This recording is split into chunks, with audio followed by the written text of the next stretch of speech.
Hello guys and welcome to the channel automobiles पे you. मैं हूँ प्रतीक। मैं शेयर करना चाहूँगा मेरा experience of buying an SUV in 2023। तो जैसा कि आप सब जानते हैं, मार्केट में काफ़ी सारे ऑप्शंस अवेलेबल हैं इन एसयूवीज़ के लिए। But we need to make sure कि हमें हमारी कार में कौन से फीचर्स चाहिए, हमारा बजट कितना होना चाहिए, किन फीचर्स के लिए हम एक्स्ट्रा स्पेंड कर सकते हैं और कौन से फीचर्स के लिए हम स्पेंड नहीं करना चाहते। जब तक हमें ये क्लियरिटी नहीं आएगी, मार्केट हमें कंफ्यूज करते रहेगा। तो इन सारों की लिस्ट बना के मैं तो श्योर हो गया था कि मुझे मेरी कार में क्या चाहिए। मुझे सबसे पहला पॉइंट था कि मुझे एक सेफ एसयूवी चाहिए, क्योंकि आजकल के ट्रैफिक हम जानते हैं दोस्तों, तो एक सेफ एसयूवी होना बहुत ज़रूरी है। सेकंड पॉइंट था कि मुझे एक पैनोरामिक सनरूफ चाहिए, जो कि एक कह लीजिए आप फैंटेसी थी। थर्ड पॉइंट था कि मुझे वेंटिलेटेड सीट चाहिए। फोर्थ चाहिए था कि मुझे 360 डिग्री कैमरा चाहिए अपनी कार में, क्योंकि आजकल के बढ़ते ट्रैफिक में वो बहुत ज़रूरी है। और मुझे एक ऑटोमेटिक एसयूवी चाहिए थी। तो इन सारे पॉइंट्स की लिस्ट बना के मैं तो निकल पड़ा अपनी खोज पे अपनी परफेक्ट एसयूवी ढूंढना। तो मेरी जर्नी स्टार्ट होती है मार्च अप्रैल 2023 से। और मैं एक बड़ी एसयूवी चाहता था, तो मैं बहुत श्योर अपना मन बना लिया था एक डीजल एसयूवी के लिए। हाँ जी। तो मैंने शॉर्ट लिस्ट की थी दो गाड़ियाँ। सबसे पहले तो मुझे हैरियर बहुत पसंद आती थी, टाटा की हैरियर। ये मैं प्रीवियस जनरेशन की बात कर रहा हूँ, अभी जो लॉन्च हुई है उससे पहले मैं उसको पसंद करता था। अभी भी बहुत शानदार दिखती है वो, पर तब मार्च अप्रैल के महीने में वो एसयूवीज थी। तो मैं हैरियर को शॉर्टलिस्ट कर लिया था। तो मैंने अपनी थोड़ी सी स्टडी कर ली थी कि Harrier is a very good looking car, बहुत ही शानदार दिखती है, उसका रोड प्रेजेंस बहुत ही ऑसम है, वो एक बहुत ही स्पेशियस गाड़ी है। उसका उसमें जो ऑटोमेटिक है वो टॉपर मोटर है, जो कि बहुत ही स्मूथ है। तो जब मैं टेस्ट ड्राइव लेने निकला उस कार को, तो मुझे इन सारी चीज़ों में थोड़ा सा अटपटा लगा। एक तो मुझे उसकी अर्गोनॉमिक्स जो है वो उतनी सही नहीं लगी। मेरे हाइट के हिसाब से मैं एक 5'8" हाइट का बंदा हूँ, तो मुझे वो थोड़ा सेटअप नहीं हो पाया। मैं उसमें मेरे जो हैंड रेस्ट था वो मैं बराबर नहीं रख पा रहा था। मैं डिस्टेंस जो भी ले रहा था अपनी सीट का, तो उसमें मुझे थोड़ा अर्गोनॉमिक्स इशू लगे।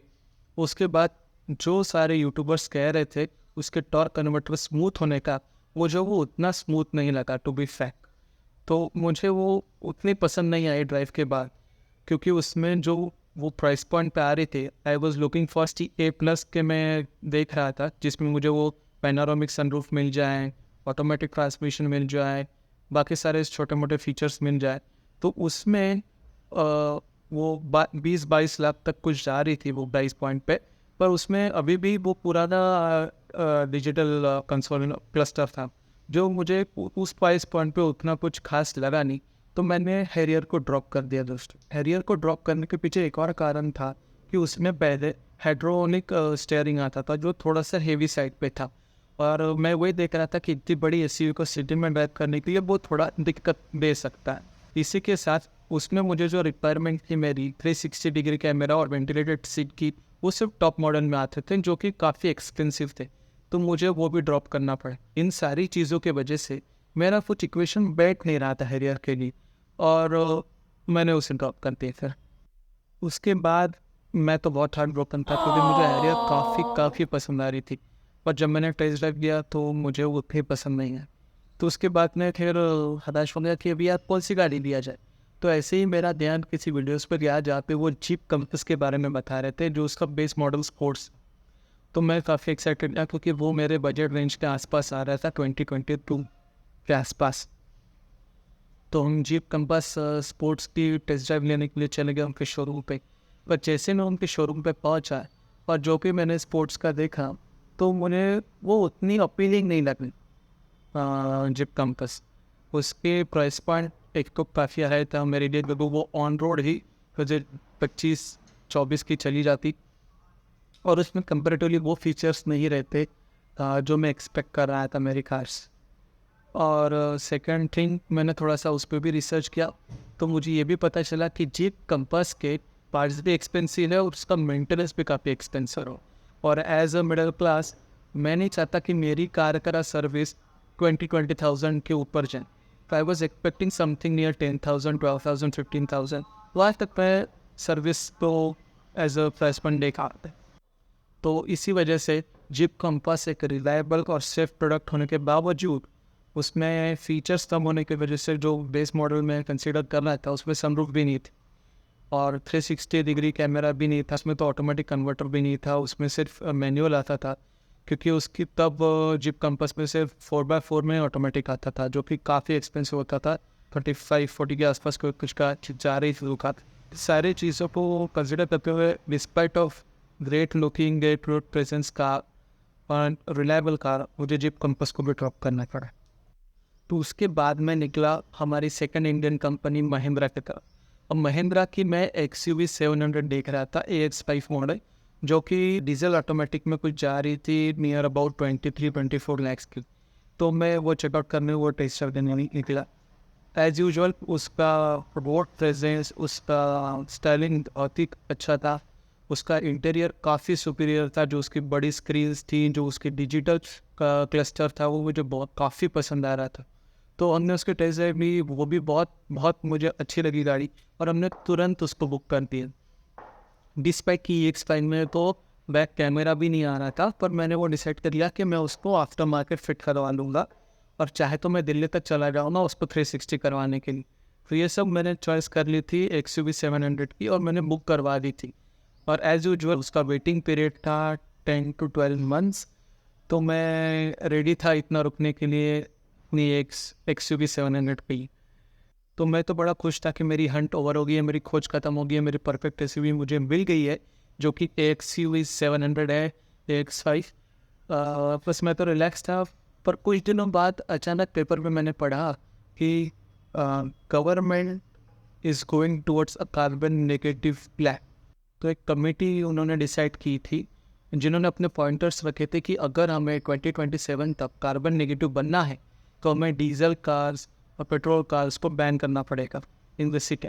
तो इन सारी चीज़ों की उनका मोस्टली कंसर्न था towards the diesel, banning of the diesel. तो बस यही रिपोर्ट आने के बाद मेरा मन बदल गया दोस्तों, क्योंकि spending over 20 lakhs on a brand new car और आगे चल के नितिन गडकरी सर पता नहीं क्या कर दे जो डीजल बैन कर दिया उन्होंने, या फिर कुछ उसकी कैप भी कर दी उसको 10 ईयर्स की। अभी फ़िलहाल मैं नागपुर में हूँ, यहाँ पे तो कोई कैप नहीं है 10 ईयर्स का डीजल का, पर अगर कैप कर देते हैं तो हमारी कार की वैल्यू वैसे ही कम हो जाती। और spending so much money on such a big car तो मुझे कुछ बराबर नहीं लग रहा था, मेरे मन को कुछ भा नहीं रहा था। तो मैंने पूछा भी महिंद्रा के एग्जीक्यूटिव से, पर उनके तरफ से भी सवाल था कि सर डीजल बैन हो ही नहीं सकता। पर जो मैंने और उसके ऊपर थोड़ी सी रिसर्च की, थोड़ी सी वीडियोस और देखी, तो मुझे वो लगा कुछ कंफर्टेबल नहीं लगा कि डीजल कार मैंने लेनी चाहिए। तो मैंने फिर मन बना लिया कि मैं डीजल कार ड्रॉप कर रहा हूँ फ्रेंड्स, और मैंने जाके अपनी XUV 700 की बुकिंग को भी कैंसिल करवा दी। तो डीजल में इसीलिए प्रीफर कर रहा था कि मुझे अच्छा माइलेज मिले। अब अगर मैं डीजल कार अभी ड्रॉप कर देता हूँ तो मेरे पास और कोई ऑप्शन नहीं था फॉर गुड माइलेज, तो मुझे जाना पड़ा हाइब्रिड टेक्नोलॉजी ताकि मुझे एक अच्छा माइलेज मिल सके। और मेरे पास ऑप्शन दो ही थे, एक तो ग्रैंड विटारा मारुति की तरफ से या फिर टोयोटा की हाई राइडर। मारुति में मुझे जाना नहीं था बट फॉर सेफ्टी रीजंस तो मैं गया टोयोटा की तरफ। तो मैंने हाई राइडर को चुना क्योंकि उसकी रोड प्रेजेंस अच्छी थी और उसमें जो हाइब्रिड आ रहा था वो सिर्फ टॉप मॉडल्स में ही आ रहा था, क्योंकि बेस मॉडल तो मुझे लेना भी नहीं था। तो मैंने अपना वेरिएंट सिलेक्ट किया, टॉप वेरिएंट, जिसमें मुझे सारे फीचर्स मिल रहे थे जो मैं चाहता था। एक पैनोरामिक सनरूफ, एक ऑटोमेटिक जो कि उसमें था InCVT, उसके बाद उसमें 360 कैमरा था, वेंटिलेटेड सीट थी, सारी चीज़ें थी और वो मुझे ऑन रोड पड़ रही थी कुछ 20-23 लैक्स तक। तो मैंने डिसाइड किया कि चलो हाई राइडर का टेस्ट ड्राइव लेते हैं। तो जब मैं हाई राइडर की टेस्ट ड्राइव लेने पहुंचा तो बाहर से तो वो गाड़ी नो डाउट बहुत ही सुंदर लगती है, उसकी रोड प्रेजेंस काफ़ी अच्छी। और जब मैं उसके अंदर गया, मैंने जब बैठा तो मुझे पूरी मारुति की फील आ रही थी। There was no sign of Toyota, वो तो सिर्फ बैज ही लगा हुआ था उसके ऊपर, बाकी तो उसमें टोयोटा के कोई साइंस नहीं थे। Even though Toyota people swear से कि उनकी टेक्नोलॉजी है, जो हाइब्रिड टेक्नोलॉजी है वो टोयोटा मैन्युफैक्चर कर रहा है, पर स्टिल उनका वेटिंग पीरियड हाई राइडर का 10 to 12 मंथ्स जा रहा था। तो फिर भी मैंने डिसाइड किया कि चलो यार टोयोटा है, एक अच्छा ब्रांड है, एक रिलायबल प्रोडक्ट है, तो मैंने उसे बुक कर दी। पर जब मैं उसके टेस्ट ड्राइव लेने गया, टेस्ट ड्राइव जब मैंने दी तो मैंने दो चीज़ें ऑब्जर्व। फर्स्ट तो जब वो सिटी में चलती है तो वो काफ़ी स्मूथ है, उसमें कोई नॉइज़ नहीं क्योंकि वो मोटर पे चलती, जिसकी वजह से उसका सिटी का माइलेज भी काफ़ी अच्छा था। तो माइलेज का प्रॉब्लम तो आसानी से सॉल्व कर रही थी। पर ऑन द अदर हैंड जब मैं उसको हाईवे पे लेके गया तो मैंने एक चीज़ ऑब्जर्व की कि उसमें जब वो इंजन हिट ऑन होता है, जब भी इंजन ऑन होता है तो वो इतना नॉइज़ कर रहा था और वो नॉइज़ एविडेंट था अपने कैबिन में। तो जब भी मैं उसको हाईवे पे लेके गया और जब भी मैं किसी गाड़ी को ओवरटेक करना चाह रहा था या स्पीड अप करना चाह रहा था तो वो नॉइज़ मुझे काफ़ी इरिटेट करने लगा। तो ये चीज़ मैंने ऑब्जर्व की कि उसको जब हम सिटी में चला रहे तब तो वो सुपर स्मूथ है, सुपर साइलेंट है, पर जब भी मैं उसको हाईवे पे लेके गया, मैंने 2-3 बार उसकी टेस्ट ड्राइव में, तब मैंने यही चीज़ ऑब्जर्व की कि उसमें काफ़ी एविडेंट नॉइज़ है, वो काफ़ी अंदर आ रहा है। तो मैंने वो एक प्लीजेंट एनवायरनमेंट नहीं क्रिएट कर रहा था। Spending on 23 lakhs 24 lakhs on a car, और ऐसा फील आए कि हम एक छोटी कार में चल रहे हैं या फिर ऐसा नॉइज़ आया कि 800 का नॉइज़ आ रहा है, तो वो मुझे कुछ सूटेबल नहीं लगा। तो इवन दो आई बुक थायराइडर, मैंने उसे भी कैंसिल कर दिया दोस्तों। और इवेंचुअली मैं फिर से स्क्वायर वन पे आ गया कि I have not finalised any car. ये सारा एक्सपीरियंस करते करते अगस्त सितंबर आ गया दोस्तों, और अभी तक मेरी कोई कार फाइनलाइज नहीं थी। और मेरा काफ़ी मन था कि दिवाली में मेरे पास एक नई कार हो, because I want to take that car on a long drive on a vacation period. तो इसके बाद मैंने अपनी मुहिम बढ़ा दी स्कोडा की तरफ, स्कोडा की कुशाक चेकआउट करने दोस्तों। तो स्कोडा की कुशाक एक ऐसा प्रोडक्ट है जो काफ़ी इजीली मन को तो भाता है पर दिमाग को पसंद नहीं आता। तो मैंने स्कोडा कुशाक चेकआउट की, उसका इंटीरियर काफ़ी अच्छा था, उसमें वेंटिलेटेड सीट्स मिल रही थी मुझको, उसमें कूल ग्लव बॉक्स मिल जा रहा था, और ओवरऑल अच्छा प्रोडक्ट था। उसका 1.6 is amazing to try. 1.5 DSG के साथ आता है जो कि बहुत ही सुपर स्मूथ और बहुत ही पावरफुल। उसमें सेकंड ऑप्शन आता है 1.0 लीटर का, उसमें टॉप कन्वर्टर आता है। तो उसका थोड़ा सा परफॉर्मेंस जो है 1 लीटर का, 1 लीटर 3 सिलेंडर यूनिट है, तो उसमें थोड़े से वाइब्रेशन से थोड़ा सा नॉइज़ आता है, पर वो भी एक नॉर्मल फैमिली कार के लिए अच्छी थी दोस्तों। पर 1.5 वो सुपर अमेजिंग। तो जब मैंने दोनों की टेस्ट ड्राइव ली तो मैं तो 1.5 की तरफ ज़्यादा इंक्लाइन था, ड्यू टू इस सुपर स्मूथ ये चीज़ें, और जो भी उसका पैकेज था काफ़ी अच्छा था। पर वो एक्सपेंसिव हो रहा था, वो जा रहा था 22-23 lakhs की तरफ। ऊपर से 1.0 जो था वो मेरे बजट में आ रहा था, जो मैं 19-20 के आसपास देख रहा था, तो उसमें वो बैठ रही थी। तो ये सारी कैलकुलेशंस के बाद मैं स्कोडा से निकला। Skoda peoples are very good, उन्होंने मुझे काफ़ी अच्छे ऑफर्स दिए, काफ़ी अच्छी हॉस्पिटैलिटी दी, बहुत ही अच्छा मुझे लगा स्कोडा के शोरूम में compare to all the previous months. तो उन्होंने काफ़ी अच्छे ऑफर्स भी दिए। तो ये सारे ऑफर्स लेकर मैं निकला टू मेक माई कैलकुलेशंस, ताकि मेरे बजट में कौन सी बैठे। तो मैंने ये चेकआउट किया कि स्कोडा इवेंचुअली एक बड़ी गाड़ी है, पर वो उसका रोड प्रेजेंस थोड़ा छोटी गाड़ी जैसा आता है। जब भी मैं उसको वो बैलिनो के बगल में देखता था या फिर किसी भी छोटी कार के बगल में रखता था, तो मुझे ऐसा लग नहीं रहा था कि वो एक 22 लाख रुपीज़ कार है on the road. Eventually there is no comparison, पर ऐसा फील नहीं हो रहा था कहीं से कि उसमें 22 lakhs खर्चे ताकि वो ऐसी रोड प्रेजेंस वो दे 22 lakhs जैसी। तो मैं तो काफ़ी डगमग कर रहा था मेरा मन कि क्या मैं उसे फाइनलाइज कर दूँ या ना करूँ। और उसके काफ़ी छोटे मोटे चेंजेस भी आ रहे थे स्कोडा की तरफ से, कभी वो फुल स्क्रीन दे रहे थे, कभी वो मैट का एडिशन ला रहे थे। पर फिर भी मैं डिसाइड कर रहा था कि कहीं यार चलो थोड़ा खर्चा कर देते हैं और 1.5 DSG के साथ ले लेते हैं। तो मैं अपनी रिसर्च कर रहा था कुशाक की, तभी मैं एक वीडियो के अक्रॉस आया कि मुझे पता चला कि DSG इनका फॉक्सवैगन का काफ़ी बदनाम, इवेंचुअली ये पहले का था उनका सीरीज था, पर वो अभी भी दे where suggesting to be a little bit careful while driving 1.5 with DSG। तो मैंने सोचा यार पहले ही पार्ट एक्सपेंसिव है स्कोडा की, उसकी मेंटेनेंस भी एक्सपेंसिव है अगर हम उसका AMC नहीं लेते रहे तो मैंने सोचा कि मैंने उसको 50-50 में ही रखा, मैंने उसको फाइनलाइज नहीं किया और मैं दूसरा ऑप्शन ढूंढ मिला। Then I came across MG की एस्टर, उसमें भी 2 ऑप्शन है, 1.5 नेचुरली एस्पिरेटेड 4 सिलेंडर और एक 1.3 टर्बो के साथ। अब जो टर्बो वाला है वो टॉर्क कन्वर्टर था और जो 1.5 नेचुरली एस्पिरेटेड था वो CVT था। तो मैंने दोनों की टेस्ट ड्राइव ली। वो भी कार काफ़ी सुंदर है, उसका इंटीरियर सबसे बेस्ट लगा मुझे इन द सेगमेंट। उसमें पैनोरामिक सनरूफ थी, उसमें 360 डिग्री कैमरा था, उसमें सारे चेक बॉक्स मेरे टिक हो रहे थे। तो मैं थोड़ा सा बायस था कि मैं एस्टर ही ले लेता हूँ। बट जैसे मैं टेस्ट ड्राइव लेने पहुँचा तो मैंने 3-4 चीज़ें उसकी ऑब्जर्व की। उसमें फीचर्स तो सारे थे, पर एज मैंने पहले ही बताया था कि आपको कौन से फीचर्स अपने कार में चाहिए और वो कितने यूज़फुल है ये आपको डिसाइड करना है। तो उसमें 360 तो था और उसका कैमरा थोड़ा सा मुझे लैगी लगा, उसकी क्लियरिटी नहीं लगी। उसके बाद उसमें पैनोरामिक सनरूफ तो थी, पर उसका जो कवर था, जो शेड था, वो काफ़ी पतला था, जिसकी वजह से पूरी हीट कैबिन में आ रही थी। और एस्टर का AC बिल्कुल भी डेड था, वो बिल्कुल उसको लो करने पर भी वो चिल नहीं कर पा रहा था केबिन। अब मुझे ये नहीं पता कि वो एस्टर की AC का इशू था या फिर ड्यू टू सनरूफ, पर मेरे मन में तो ये आ गया कि पैनोरामिक सनरूफ की वजह से केबिन ठंडा नहीं हो पा रहा है। नेक्स्ट पॉइंट था कि उसका माइलेज भी काफ़ी वीक था। MG इस बारे में बदनाम है कि उसके माइलेज सबसे कम है कार्स में। एस्टर में मुझे और 2 चीज़ फील हुई कि उसकी जो रियर सीट है उसमें अंडर थाई सपोर्ट बहुत ही कम था, जिसकी वजह से रियर पैसेंजर्स को काफ़ी अनकंफर्टेबल होता ऑन अ लॉन्ग ड्राइव। और एक पॉइंट था कि मुझे उसकी बूट स्पेस काफ़ी कम लगी, जो कि लॉन्ग ड्राइव पे आपका लगेज ले जाने में काफ़ी दिक्कत करती। तो ये पॉइंट्स की वजह से मुझे एस्टर भी ड्रॉप करनी पड़ी मुझे मेरे लिस्ट में से। अभी मैं फिर से स्कोडा पे था, जो कि मेरी 50-50 ऑप्शंस थी।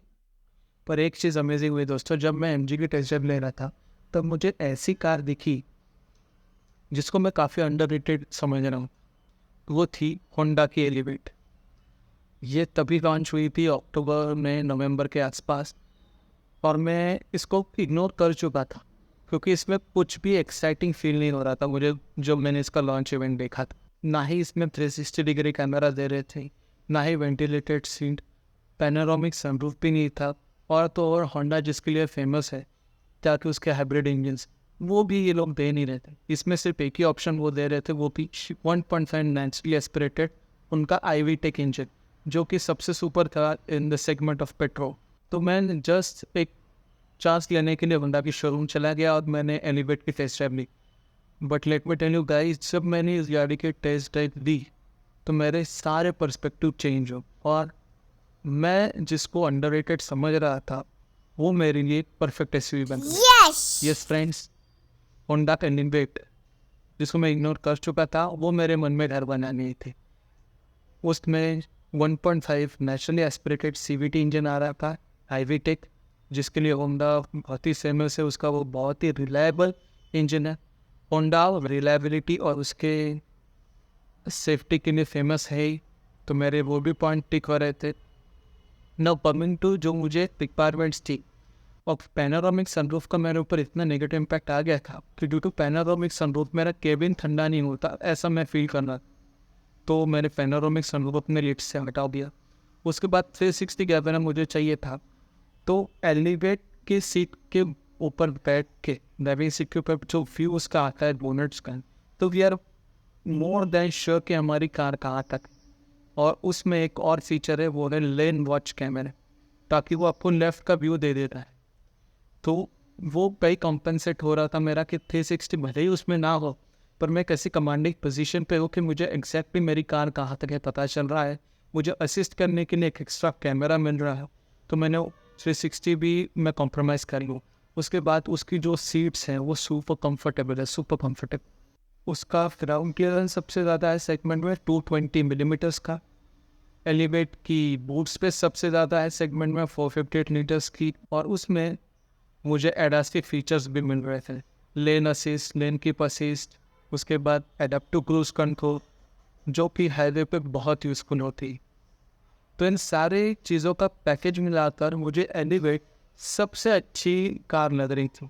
उसकी रोड प्रेजेंस काफ़ी अच्छी है, उसका रिलायबिलिटी काफ़ी अच्छी है, उसकी सेफ्टी काफ़ी अच्छी है। भले उसको अभी तक NCAP में रेटिंग नहीं मिली हो, पर जिस तरीके से उन्होंने अपने प्रेजेंटेशन में बताया था कि उन्होंने सेल्फ टेस्ट करके उसको 5 स्टार एश्योर बनाया है, और जो भी उसका वेट एंड फील है कार का, तो वो मुझे सेफ्टी एश्योर कर रहा है।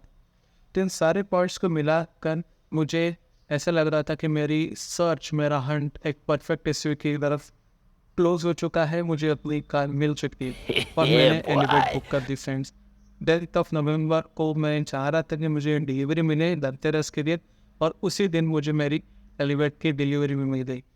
तो मेरे लिए सारे पॉइंट टिक हो गए। उस पर वेटिंग मुझे कम मिली, उस पर सेफ्टी मुझे मिल गई, उसके ऊपर उसमें सुपर कंफर्टेबल, सुपर रिलायबल। तो इन सारी चीज़ों को टिक करते हुए मैंने फाइनली होंडा एलिवेट खरीद ली दोस्तों। यस, और इन सब के बावजूद उसका ऑन रोड प्राइस जा रहा था इन सारे फीचर्स को लेकर। टॉप मॉडल ZX CVT मुझे पड़ रही थी कुछ 19 lakhs की ऑन को। तो इन सारी चीज़ों का एक अच्छा पैकेज दे रहा है होंडा एलिवेट के साथ। वो भले ही ऑन पेपर इतनी पावरफुल ना लगे, पर जैसे ही आप उसको एक्सपीरियंस करते हैं होंडा को, तो वो बनाती है परफेक्टली सीमलेस और सेंसफुल कार। तो इन द एंड मैं ऐसे समराइज़ करना चाहूँगा कि टाटा महिंद्रा नो डाउट बहुत ही सुपर लुकिंग कार्स, काफ़ी सेफ कार्स बनाते हैं, मेक इन इंडिया प्रोडक्ट्स हैं, उसमें काफ़ी टेक भी आपको मिल जाएगा, काफ़ी फीचर्स मिल जाए। But there will always be a hit and miss रहेगा उनके फीचर्स में। कभी वो लैग करेगा उसके सिस्टम्स, कोई ना कोई इशू आते रहे। Second ones are Jeep, Volkswagen group, ये भी काफ़ी सेफ कार्स बना रहे हैं, काफ़ी अच्छी कार्स हैं, पर इनका थोड़ा एक्सपेंसिव हो जाता है मेंटेनेंस। MG में माइलेज का इश्यूज़ है और उतना फन टू ड्राइव मुझे नहीं लगी MG की कार्स।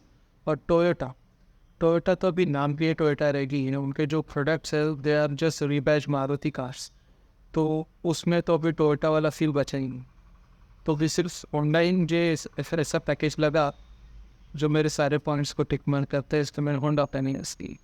आई होप मैंने जो एक्सपीरियंस किया इन सारे कार्स को लेकर वो आपकी मदद कर पाए और आपके कार बाइंग डिसीजन को यूज़फुल बना पाए, ईजी बना पाए।